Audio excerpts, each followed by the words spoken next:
Welcome, I am your host, The Plague Poet, the only show to bring infectious poems and stories to plague your mind. Today, I bring you a small selection of poems and stories to bring you into my world. I hope you all enjoy it, and if you do, please hit that subscribe button and like the video wherever you may be watching.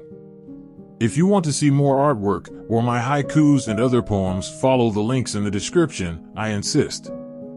Now sit back and relax as I take you through some of the many tales of yours truly. The Plague. I am the sickness. I am violence. I am the hatred you seek. I am the oppression of love. I am the suffocation of life. I am the darkness. I am the evil inside all. I am the entropy inside you. I am despair. I am the pestilence inside you. I silence all laughter. I am the perverter of beauty. I am the love of violence. I am everything you hate. I am the infinite void. I am never-ending pain.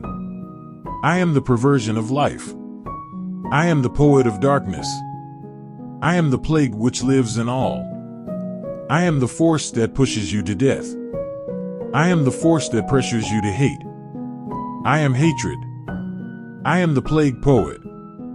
The Plague Poet writes, once upon a time, there lived a poet of great skill, whose pen was stronger than any sword or quill. He could control the plagues, both near and far, summoning them with his poems from afar. He began his journey, and he wrote the first plague, the first of 10 to be summoned by his hand. The frogs and flies filled the air with their sound. The locusts and mice did the same on the ground. He wrote the second plague, the plague of boils, which spread a red rash to all of their toils. The boils were so severe, they couldn't even sit, and the poet gleeful skipped. The third plague was the plague of hail, which brought down a storm of ice and hail. The poet shivered and shook in the cold, but stayed true to his quest, with malice and scorn. The fourth plague was the plague of darkness, which engulfed the land in shadow and starkness. The poet lit a torch to guide his way through the darkness of night. The fifth plague was the plague of beasts, which brought hordes of wild animals to feast. The poet stood his ground and fought them off, but the beasts kept coming, no matter the cost. The sixth plague was the plague of dismay, which caused the horror in every living breath. The poet stood by and watched it all unfold. Feeling empty, it left him feeling cold. The seventh plague was the plague of boils, which covered the land in blood and pus. The poet wrote a poem to increase the pain, and the boils burst, never to be seen again. The eighth plague was the plague of locusts, which filled the air with their angry shouts. The poet writes forevermore, causing torment, and the locusts devoured the land. The ninth plague was the plague of blood, which filled the rivers and streams with their red flood. The poet wrote a poem to summon a flood, and the rivers and streams licked the grounds. The 10th plague was the plague of the balance, which took the lives of the youngest and oldest born. Half the people gone in a whisper. Equality restored. Now the poet sits and writes tales of his deeds. People battled and worn. People now call him a god of wrath and fire. The poet is no god, the poet is no devil. The poet is a force. The poet is equality. The poet is the plague. The epic of the Plague Poet. The Plague Poet had been born in the shadows of the night. He had come from nothing to become the most powerful being on earth. He was the master of plagues, and he was determined to take control of the world. The Plague Poet was a mysterious figure, shrouded in darkness and mystery. He wore a long black cloak and a plague doctor's outfit, which made him look like a character from a horror movie. His face was hidden beneath his hood, and his voice betrayed no emotion. He had long, dark hair that hung down to his shoulders. The plague poet had the power to control plagues. He could cause a plague of any kind he chose, and could spread it to any place he chose. He had the ability to control how the plague spread, and how long it lasted. He could even manipulate the symptoms and effects of the plague. The plague poet had a mission. He wanted to control the population of Earth. He believed that by manipulating the spread of disease, he could control the population and make sure that only the fittest survived. He wanted to create a new world order where he would be the ruler and the people would be his slaves. The plague poet was a master of manipulation. He was highly intelligent and had a way of talking that often convinced people to do as he said.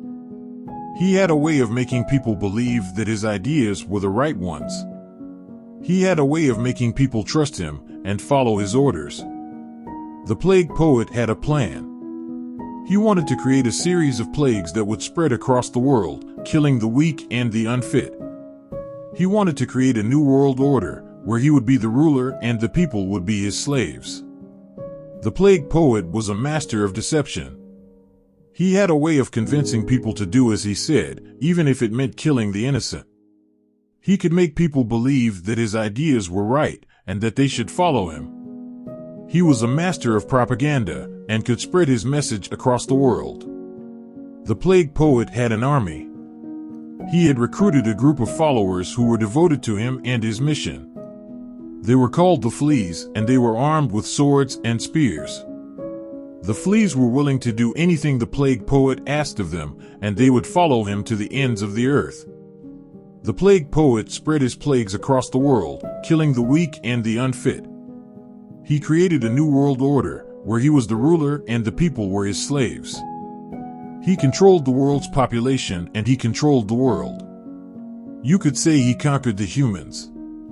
The plague poet's reign of terror lasted for many years, but eventually his weakness was discovered. A group of brave heroes set out to stop him, and after a long and hard-fought battle, utilizing his weakness, which is harsh light directed at his left eye, the plague poet was defeated.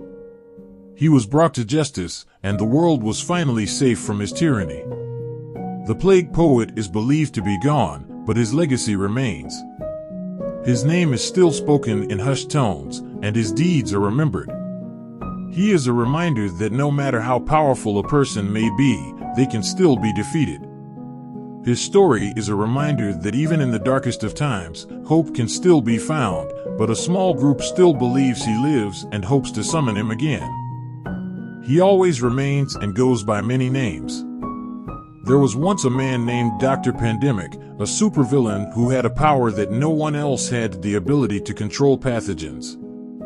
He was a brilliant scientist who had devoted his entire life to understanding how viruses and bacteria worked. His obsession led him down a dark path, and he eventually became convinced that he could use his knowledge to take over the world. Dr. Pandemic was able to manipulate pathogens to do his bidding.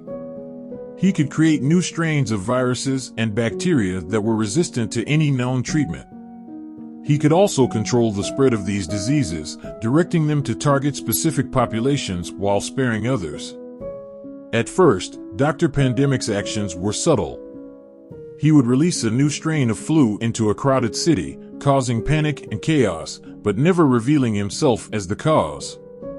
As he gained more power, however, his methods became more aggressive. He began to release deadly diseases in populated areas, causing widespread devastation and death. The world's governments quickly realized the threat that Dr. Pandemic posed and set up a special task force to capture him. They sent in their best agents, but Dr. Pandemic was always one step ahead. He would use his power to infect his pursuers with deadly diseases, leaving them weakened and vulnerable. Despite their best efforts, the task force was unable to capture Dr. Pandemic.